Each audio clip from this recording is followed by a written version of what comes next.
Wallahu, dan adapun Allah, alamun adalah nama, lidzatil wajibil wujudi, untuk zat yang wajib adanya. Lidzatil wajibil wujudi, untuk zat al-wajibi yang wajib, al-wujudi adanya. Bisa dibaca dua, al-wajibil wujudu, juga bisa al-wajibil wujudi. Bahwa lafaz Allah itu sebuah nama yang wajib adanya.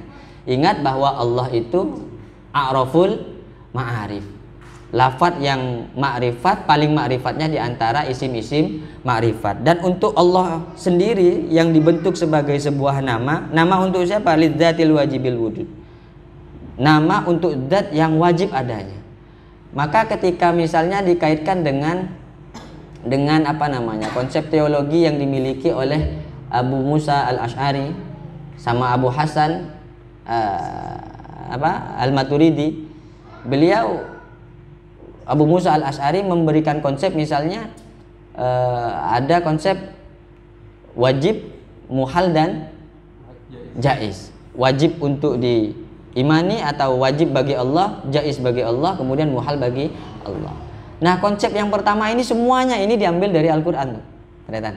Artinya semua konsep itu diambilnya dari Al-Quran, bahwa Allah itu maha melihat, bahwa Allah itu maha mendengar, sami'an basir, bahwa Allah itu berbicara, sami'an mutakalliman, Allah berbicara.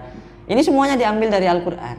Nah, ketika Allah mendengar, Allah melihat, Allah berbicara, ini tidak mungkin ada kalau Allahnya tidak ada. Maka mencari lafaz wujud yang di dalam, yang terkandung di dalam Al-Quran itu tidak ada. Yang ada hanya melihat, Allah maha melihat, Allah maha mendengar, Allah maha perkasa, Allah maha kuasa. Nah, tapi kemudian dengan kecerdasannya Al-Imam Abu Musa al-Ash'ari, beliau pasti menampilkan wujud dulu yang harus ada, wujud dulu yang harus ditampilkan. Maka ketika kita zikiran, misalnya kayak anak-anak itu wujud, kidam, bako, tidak awal dari kidam tapi wujud dulu, padahal di Al-Quran itu wujud tidak dijelaskan. Yaitu kecerdasannya Imam al-Ash'ari. Masuk akalnya di mana? Ya, Allah yang wujud, maka semua makhluk ini pasti disebut dengan maujud. Itu terbukti ketika misalnya sampean dipanggil, ketika di absen misalnya, Holi Hamidin, maka jawabannya apa? Wujud. Begitu ke? Wujud apa maujud? Pasti maujud jawabannya. Salah kalau dibilang wujud, karena posisinya wujud punya siapa? Allah. Ketika dia disebut dengan maujud, maka pasti akan tiada. Ketika tiada, maka yang ada siapa? Allah yang wujud. Maka keliru ketika bilang Holi Hamidin, wujud. Ya, wujud itu punyanya Allah.